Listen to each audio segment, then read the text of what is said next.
对，大家伙儿早喽！11月18号星期六，周末了啊！我现在是在大阪城的东侧这条路，到时候大阪半程马拉松的起点大概就在这儿。先一路向，那边是哪边？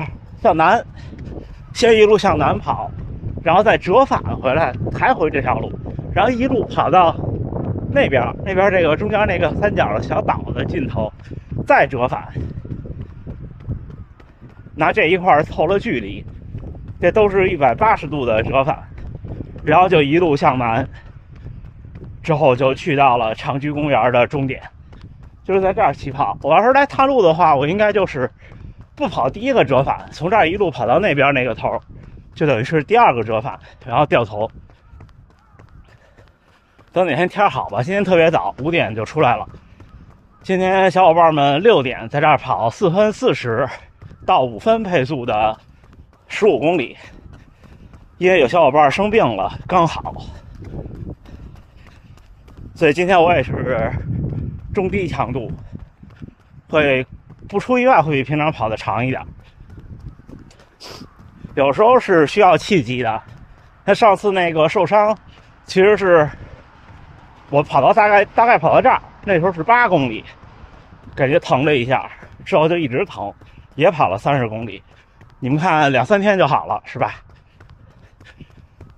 前2天疼的时候其实挺疼的，每一步都挺疼的。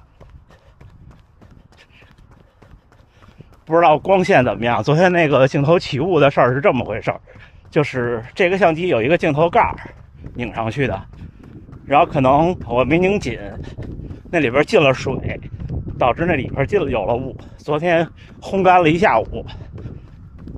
要不然一拧盖就起雾。一会儿给大家看啊，这周末跟下周末大阪城那儿有活动。昨天我封面图就是拍的这个活动。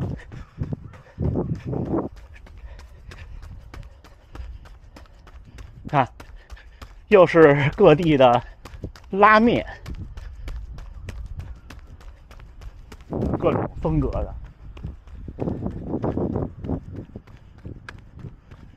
这是淡海地鸡和海鲜的拉面。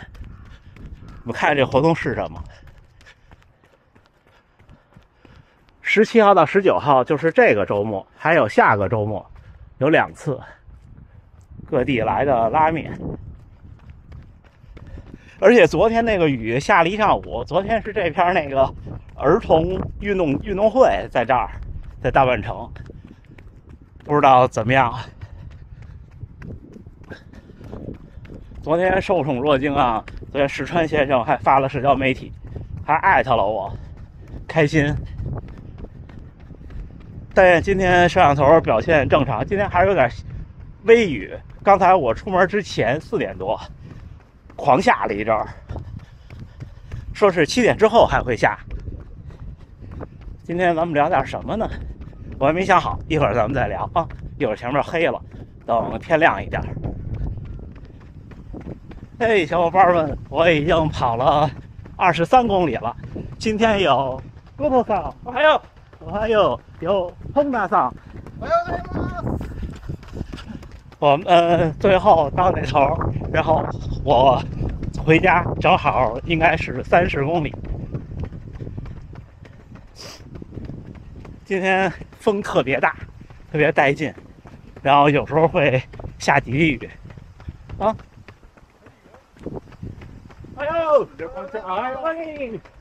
小姐，不认识的小伙伴。最后这1500米会稍微快一点。地上全是风刮下来的银杏朵，美妙的感觉啊！咱们来段第一视角。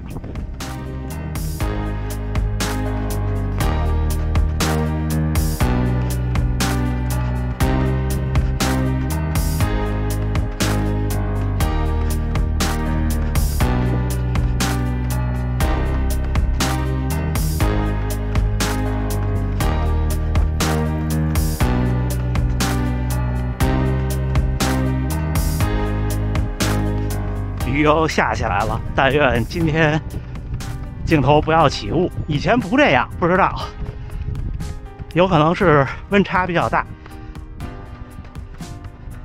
但是昨天那个应该就是不小心进水了，然后之后相机热，镜头凉，它在那个这也不能完全叫 UV 镜，就这意思，内部有哈气。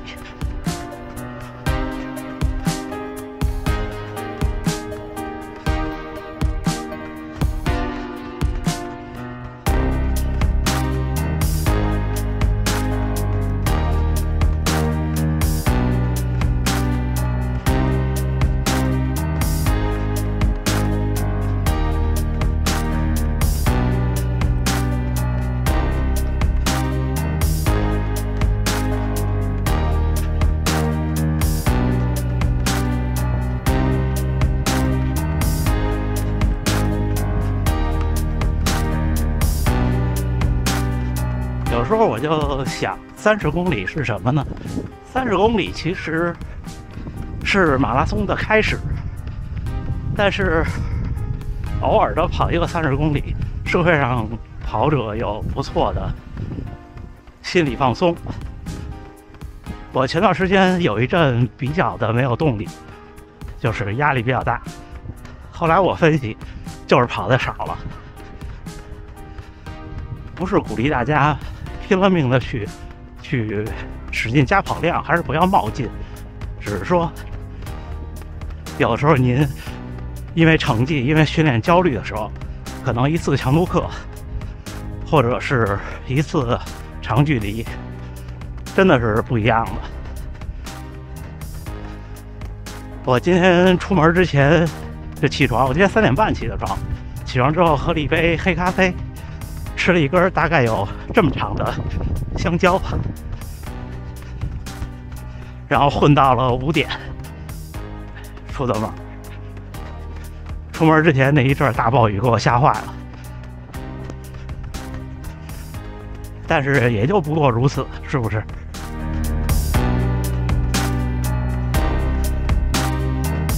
但是现在这季节，连着2天的雨，得有2双鞋，那双鞋没干。今天是160X 3.0 Pro。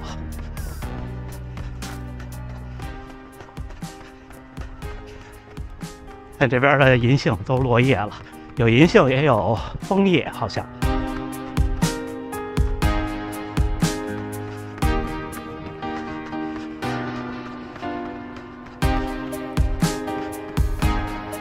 今天小伙伴们跑得真不错，他们上周末跑了马拉松，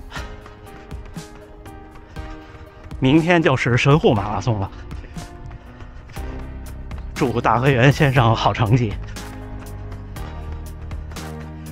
我跑到头，然后拿上我的皮肤衣，我就往家跑了。有时候团队的力量还是有的，是要比一个人跑30公里要轻松一些，就时间过得快。今天又跟大家闲聊了，咱们下午直播的时候好好聊天。因为有的时候跑长距离，尤其是这种环境下，跑完是会有别样的感觉的。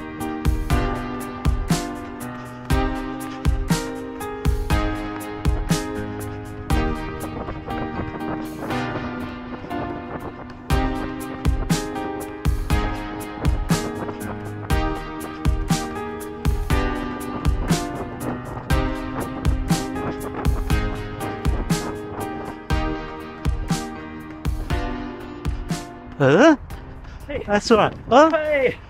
哎，啊，哈哈哈哈哈。誰が持って行ったかな。Maybe lost someone。中ない中。啊，服務是的观众，服が。刚才加进来那位小伙伴是咱们频道的观众，我以为是本地人，然后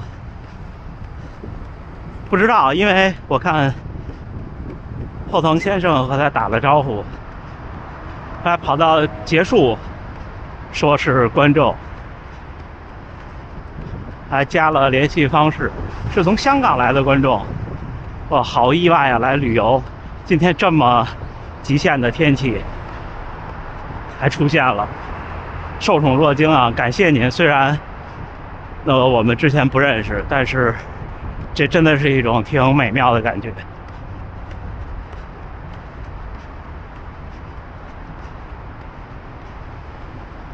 又上大坡了。因为明天是神户马拉松，所以今天来一起跑步的小伙伴不多。之后有一位小伙伴刚刚感冒，刚好一点，今天这天气可能就不来了。风特别大，主要是啊，现在这个大上坡，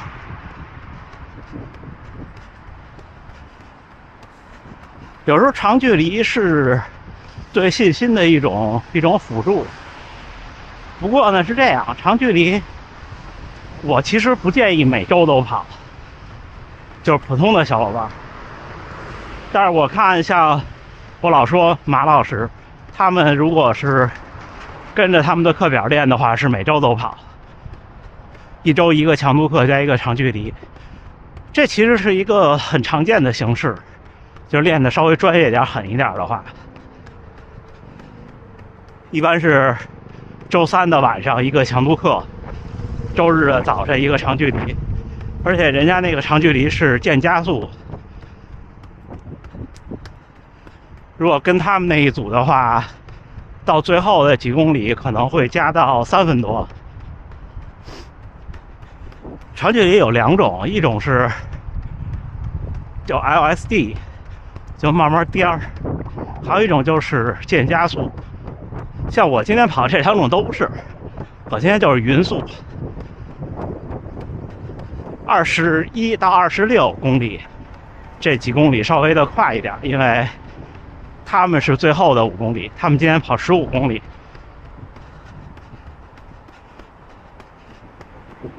现在是什么身体感觉呢？你们看我今天到现在为止的平均配速是4分48，上周的30公里是4分37。4分48大概就是能到330以内吗？应该能了。就这个配速下，我不吃不喝是没什么感觉的。这个跑完以后，你就其实挺有信心的。反而我很少跑所谓的 LSD， 因为我觉得就不如把每次像我平常多增加一些21公里的轻松跑，那样来的直接。你把那个配速跑30公里，我觉得意义没有那么大，因为就是训练，就是您如果是训练有素的小伙伴，他这种对您的能力的提升不大。另外呢，确实是比较难受，时间太长了，而且呢，对信心提升也不大。因为你现在如果让我用5分半的配速去跑30公里，我也觉得有点受不了，而且跑以后没什么状态。初跑者，您刚开始接触长距离的时候，其实您觉得您慢是 LSD， 其实也不慢了。您想啊，全程马拉松破4，5分40秒的配速就破4了，对不对？所以您一开始跑步的时候用6分半跑长距离，那不能完全算 LSD， 对您来说也很累了。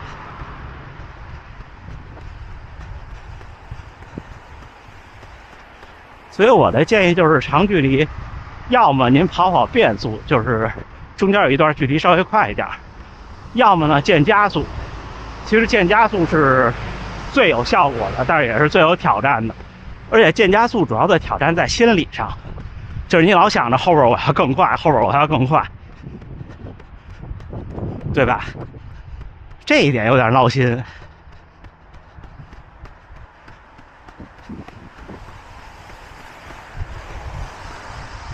或者您就随心所欲，想快就快，想慢就慢。但是呢，我建议就是稳定一个速度。比方说像现在像我我几乎会用我全程马拉松慢1分钟的配速去跑长距离，就是4分40到4分50之间，或者再稍微激进几秒，就这样，我觉得挺合适的。当然了，您如果马拉松的成绩越慢，这个1分钟就要越短。如果您是5分40的选手，5分40马拉松配速的选手，那您的长距离大概就得在6分30，就不能是6分40，就对您帮助不大。进步这个东西，配速的进步就是，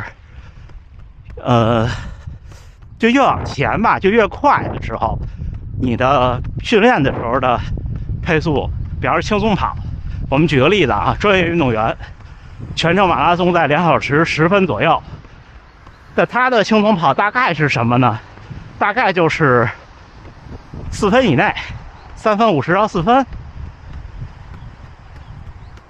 至少在肯尼亚，这些运动员是这样练。也就是说呢，全程马拉松的配速是3分左右，轻松跑的配速是再慢50秒，差不多就是这样，这个逻辑。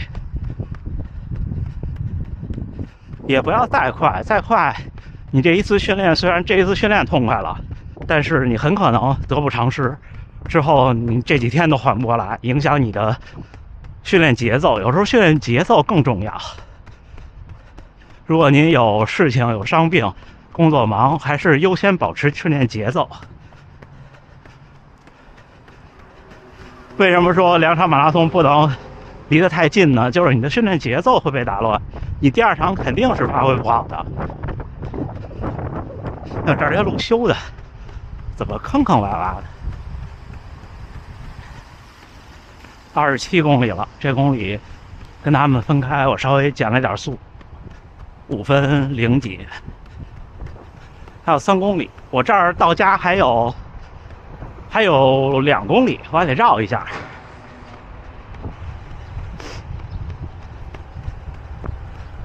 所以有的时候跑长距离，我不喜欢折返，有时候折返挺折磨人的。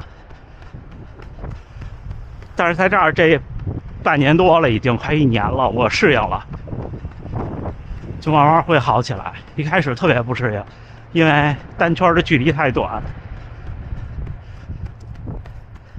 在北京的时候，你们看有一段时间我跑日坛，后来不怎么跑了，就是因为那一圈太短了，那一圈才2公里。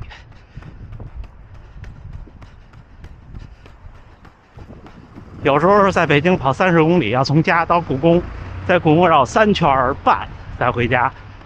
故宫4圈，故宫4公里多一圈，我都嫌短。我特别喜欢那种一大圈就结束了。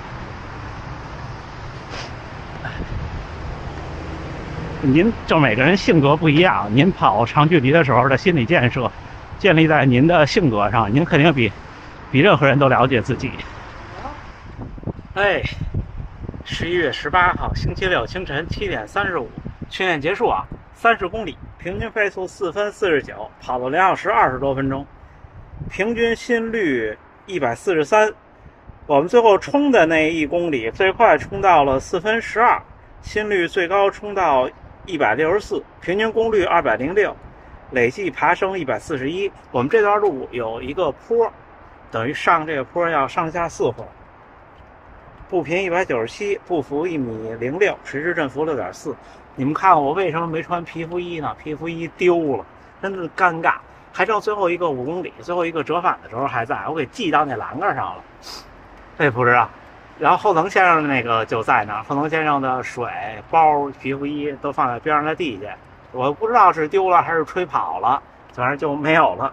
那件皮肤衣穿了3、4年了，今天正好周末去买件新的吧。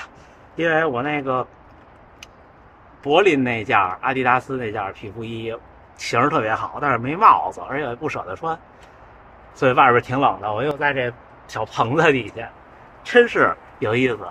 行吧，反正什么事儿都可能发生，什么也都能遇到。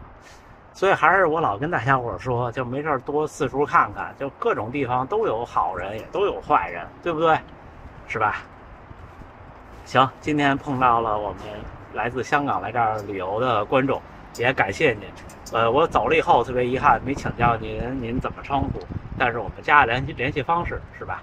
好吧，那今天我们下午直播见。最后还是祝大家能努力生活、健康、平安吧。那咱们加油干，加油干，下午见。